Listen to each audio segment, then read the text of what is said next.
যেহেতু ইনভেস্টিগেশন চলছে, খুব সেন্সিটিভ কেস আছে। আর আজকে অনেবল চিফ মিনিস্টার সাহেব আসছেন এখানে, তো বেশি ডিটেলস করে ডিটেলস আরও ইনভেস্টিগেশন এগিয়ে গেলে তারপরে পরিবারের সদস্যরা পুলিশের ভূমিকা নিয়ে একটা প্রশ্ন তুলেছিলেন। আমরা সব বিষয় নিয়ে জীবন্ত অবস্থাতে ফেলে দেওয়া হয় পুকুরে। ঘটনার রিকনস্ট্রাকশন এখন চলছে এই মুহূর্তে। সরাসরি সেই টাটকা ছবি আপনি দেখতে পাচ্ছেন জি 24 ঘন্টায়। যেখানে ফেলে দেওয়া হয়েছিল এই ছোট্ট মেয়েটিকে অত্যাচার করার পর দেহ, সেই জায়গার ছবি এই মুহূর্তে আপনাদেরকে আমরা দেখাচ্ছি। এখানেই পুলিশ আধিকারিকরা রয়েছেন এবং রিকনস্ট্রাকশন চলছে। যে পুকুর থেকে দেহ উদ্ধার করা হয়েছিল সেই পুকুরের ছবি এই মুহূর্তে দেখতে পাচ্ছেন। ঘটনার পুনর্নির্মাণ চলছে এই মুহূর্তে, রিকনস্ট্রাকশন চলছে। পুলিশ আধিকারিকরা এই মুহূর্তে এলাকায় রয়েছেন, তারা পুরো বিষয়টা দেখছেন। আর এই পুকুরের কাছেই ছিল একটা ঝুপড়ি, সেখানেই নেশা করতে অভিযুক্তরা, তাদের ঠেক ছিল ওটা। আর সেখানেই চলে নৃশংস অত্যাচার, জঘন্য অত্যাচার চলে সেখানেই। কথা বলে নেবো এই মুহূর্তে কি চলছে জানাবেন তথাগত আমাদের সঙ্গে রয়েছেন প্রতিনিধি টেলিফোন লাইনে। তথাগত, দেখো একদমই রিকনস্ট্রাকশনের কাজ শুরু হয়েছে। আইজি প্রেসিডেন্সি রেঞ্জ তিনি রয়েছেন শঙ্কর প্রসাদ বাড়ুই, তার নেতৃত্বে বিশাল পুলিশ বাহিনী এবং তদন্তকারী অফিসার যারা বারুইপুর থানার যিনি এই ঘটনা তদন্ত করছেন তারা যেমন রয়েছেন, প্রত্যেকেই কিন্তু ঠিক সূর্যপুর স্টেশন লাগোয়া যে রেলগেট, সেই রেলগেটের পাশে যে পুকুর থেকে দেহ পাওয়া গিয়েছিল সেই পুকুরে আপাতত তারা তদন্তকারী যারা অফিসার তারা সেখানে রয়েছেন এবং তারা পুরো বিষয়টি খতিয়ে দেখছেন। বিভিন্ন জায়গা থেকে নমুনা সংগ্রহ করার কাজ যেমন শুরু হয়েছে, যেমন গতকাল থেকে কিন্তু বিভিন্ন জায়গায় সিসিটিভির ফুটেজ সংগ্রহ করা হয়েছে। কোথা থেকে কিভাবে কোন দিক দিয়ে নাবালিকাকে নিয়ে যাওয়া হয়েছিল এবং জিজ্ঞাসাবাদ করে যে সমস্ত তথ্য এবং সূত্র পেয়েছে পুলিশ, তার সূত্র ধরেই কিন্তু তারা এখানে এসেছে। এবং যে পুকুরের ছবি তুমি দেখতে পাচ্ছ, যে জলাশয়ের ছবি তুমি দেখতে পাচ্ছ, এই জলাশয় থেকেই কিন্তু উদ্ধার করা হয়েছিল এই নাবালিকাকে। আপাতত সেখানেই তদন্তকারী অফিসাররা তারা এসেছেন এবং পুরো ঘটনাটি কিভাবে হয়েছিল না হয়েছিল সেই বিষয়টি পুরোটি খতিয়ে দেখা হচ্ছে এবং পুরোটির পুনর্নির্মাণ করা হচ্ছে। এবং তার জন্যই কিন্তু তারা এখানে তদন্তকারী যারা অফিসার তারা এখানে রয়েছেন এবং তারা পুরো বিষয়টি খতিয়ে দেখছেন। এই পুকুরের পাশে একটা ঝুপড়ি রয়েছে যেখানে নির্যাতন চালানো হয়েছিল, যেখানে মদ, জুয়া, গাজার আসর বসতো, তাই তো?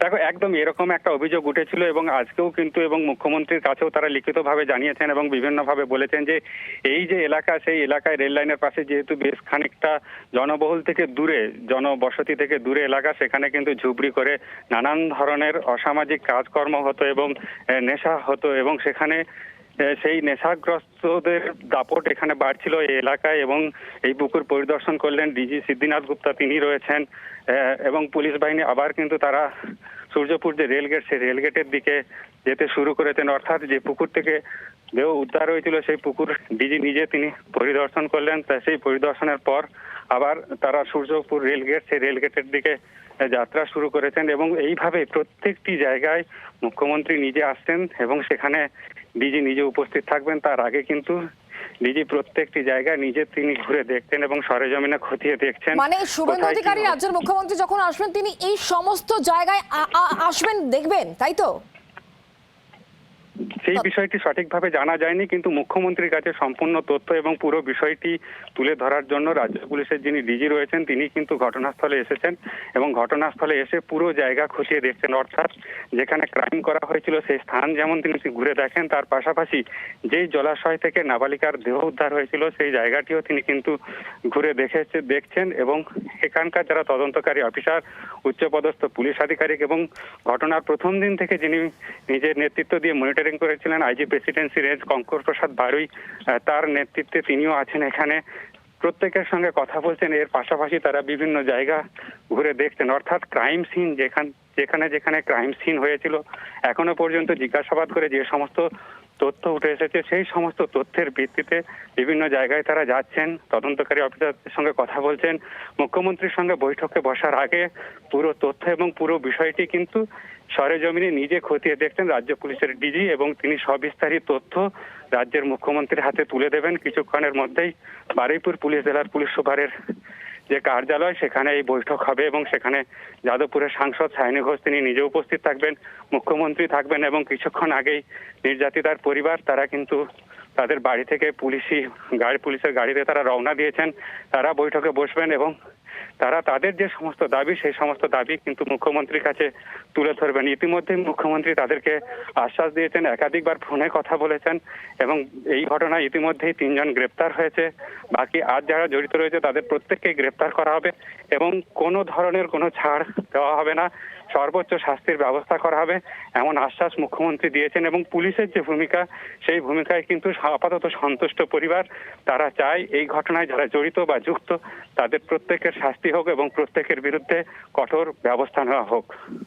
একদমই, তুমি আমাদের সঙ্গে থাকো। তথাগত যে ছবি এই মুহূর্তে আপনারা দেখতে পাচ্ছেন সূর্যপুর রেলগেট, সেই জায়গাটা এই মুহূর্তে পরিদর্শন করছেন, যেখানে ডিজি উপস্থিত রয়েছেন স্বয়ং এবং আইজি প্রেসিডেন্সি রেঞ্জ তিনি উপস্থিত রয়েছেন। তারা পুরো জায়গাটা ঘুরে দেখছেন, কারণ এই যে খানিকক্ষণ আগে একটা পুকুরের ছবি দেখাচ্ছিলাম, যে পুকুরে ওই ছোট্ট মেয়েটির দেহ ফেলে দেওয়া হয়েছিল নৃশংস অত্যাচার করার পর, সেখানেও কিন্তু পুলিশ আধিকারিকরা পৌঁছন, পুরো বিষয়টা তারা খতিয়ে দেখছেন।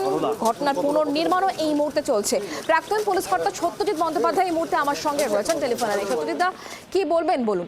এইভাবে আজকে পুলিশের তরফ থেকে রিকনস্ট্রাকশন করা হচ্ছে এবং রাজ্যের যে ভূমিকা, রাজ্য সরকারের যে ভূমিকা বারবার করে উল্লেখ করা হয়েছে, জিরো টলারেন্স, এবং যারা দোষী কেউ রেয়াত পাবে না, ক্যাপিটাল পানিশমেন্ট হবে, স্বয়ং বলছেন মুখ্যমন্ত্রী। কি বলবেন? একদম ঠিকই বলেছেন। প্রথম কথা হচ্ছে, দেখুন, এই ইনভেস্টিগেশনটা যদি রিকনস্ট্রাকশন না করা যায় তাহলে কিভাবে মেয়েটাকে তোলা হয়েছিল, মেয়েটাকে রেপ করেছিল, গ্যাং রেপ, কে 1 2 3 4। সত্যজিৎ বাবু, আপনি আমাদের সঙ্গে থাকুন। ডিজি কি বলছেন একবার সরাসরি শোনার চেষ্টা করি আমরা। ইনভলভমেন্ট এখনো পর্যন্ত কিছু মনে হচ্ছে কেউ থাকতে পারে। ইনভেস্টিগেশন ক্ষেত্রে আরও বেশি বলছি না, যেহেতু ইনভেস্টিগেশন চলছে, খুব সেন্সিটিভ কেস আছে। আর আজকে অনেবল চিফ মিনিস্টার সাহেব আসছেন এখানে, তো বেশি ডিটেলস করে ডিটেলস আরও ইনভেস্টিগেশন এগিয়ে গেলে তারপরে পরিবারের সদস্যরা পুলিশের ভূমিকা নিয়ে একটা প্রশ্ন তুলেছিলেন। আমরা সব বিষয় নিয়ে, যদি পুলিশের ভূমিকা উপর প্রশ্ন আছে, কি দেরিতে রেসপন্স হয়েছে কিংবা কী হয়েছে, পুরো ইনকোয়ারি করে যা ব্যবস্থা আছে যেটা আমরা কমপ্লিট ব্যবস্থা নেব।